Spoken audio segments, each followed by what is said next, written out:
O cuando sea, tus ventas caen un 80%, como en el caso de Woman's Secret, algo pasa. claro. Y es que no te estás adaptando a los tiempos. Aparte, Bueno, a lo mejor cuando te has adaptado demasiado a los tiempos, pero no a lo que eres.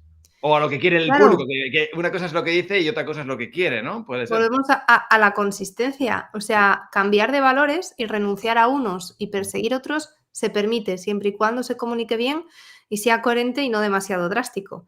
Si yo de repente cancelo el desfile de Victoria's Secret Sí. y lo transformo en que tenía una estética muy concreta, muy heteronormativa, y la transformo en un En otra cosa. espectáculo en torno a la diversidad de cuerpos, es muy posible que a los que me compraban antes porque sintonizaban con esa heteronormatividad les chirríe, pero más aún a quienes no me compraban porque tal y empiecen a pensar que a lo mejor lo que estás haciendo es intentar lavar tu imagen, ¿no? Claro.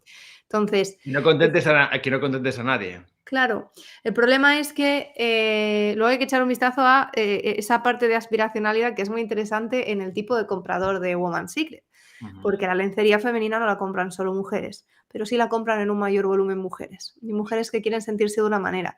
Y paralelamente a todo ese discurso de heteronormatividad de Woman's Secret, surge Fenty Beauty con Rihanna a la cabeza, que es una genia del marketing, que apuesta desde el minuto uno y sin impostar la situación, y ese es el problema de Woman's Secret ahí, por esa diversidad, por ese tipo de discurso, etcétera. Apalancándose muy bien en la tendencia, que probablemente a título personal resuene con Rihanna en concreto, que ha tenido también una comunicación al margen de la creación de Fenty Beauty en ese sentido, ¿no? Pero bueno, también pues los espectáculos de la marca de Rihanna son de estos que merecen la pena ser vistos de año en año. Y ese tipo de cosas. Entonces, básicamente se posicionó sin una mención explícita, pero desde luego muy evidente, frente a ese vestigio del pasado de un mundo que ya no queremos, ¿no? Que es bien a ser ese el discurso que encarnaba Women's Secret. El problema es que tienes que andar mucho más vivo a la hora de adaptarte a las necesidades de tus consumidores y de abrir nuevos mercados o si quieres llegar a nuevos públicos sin tener que acabar haciéndolo cuando tus ventas han caído un 80%. Además, llevaba 3 o 4 años ya Women's Secret cayendo totalmente. Ya. Quizás un poco la que marcó. Porque, claro, el problema es cuando te subes a un tren, ¿no? Entonces es como que haces porque parece que toca hacerlo y que haces como lo que hacen todos los demás, ¿no?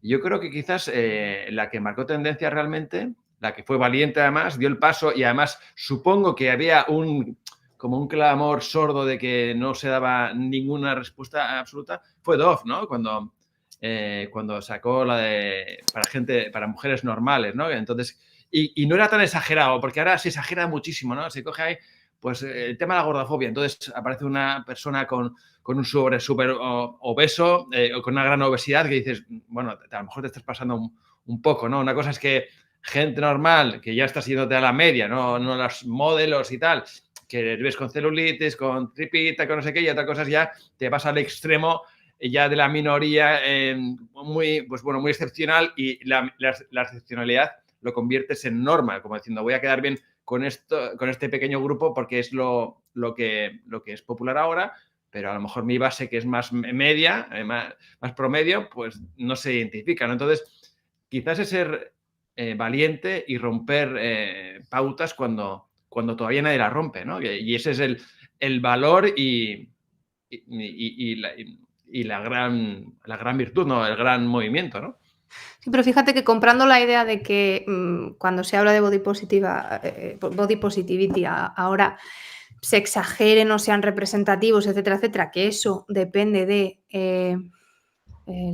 cada uno de los individuos que pueda ver ese tipo de imágenes, ese tipo de tal, no tiene tanto que ver con el hecho de que ese individuo concreto se identifique con el cuerpo que está viendo ahí, en el particular mujeres, en el que la presión social por cierto tipo de estética es concreta, de la misma manera que hay otro tipo de presiones sociales en los hombres, ¿vale?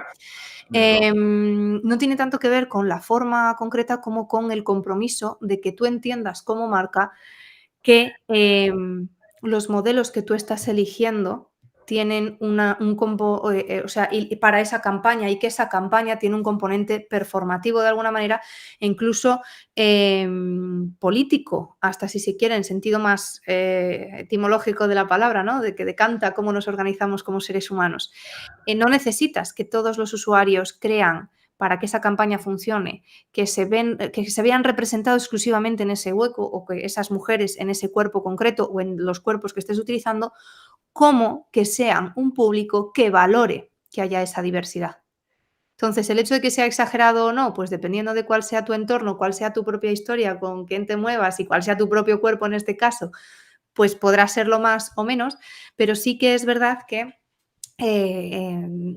ese tipo de diversidad no va solo a que se identifique cierto tipo de cuerpo concreto, cierto tipo de mujer concreta, como con que se identifiquen con el valor y cómo tú manifiestas ese valor.